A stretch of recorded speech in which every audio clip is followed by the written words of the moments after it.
การพันน้ำในแผ่นดินที่สมบูรณ์งดงามที่พระพรเทเหมือนดังแม่น้ำสาธุการพันน้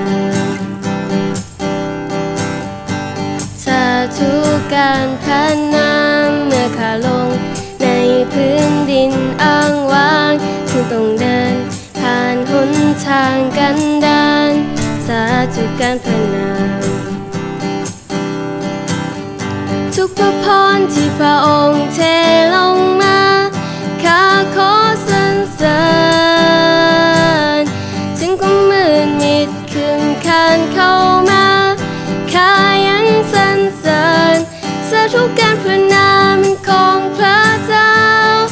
สาธุการพระนามสาธุการพระนามของพระเจ้า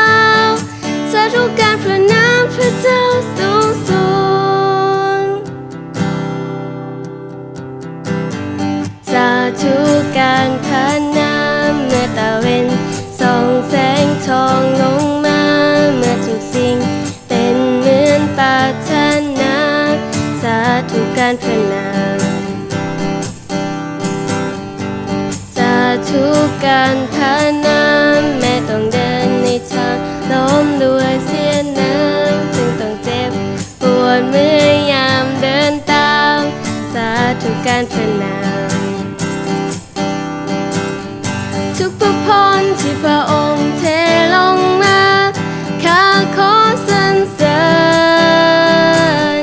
ถึงความมืดมิดคืนคานเข้ามาข้ายังสรรเสริญสาธุการพระนามของพระเจ้าสาธุการพระนามสาธุการพระนามของพระเจ้าสาธุการพระนาม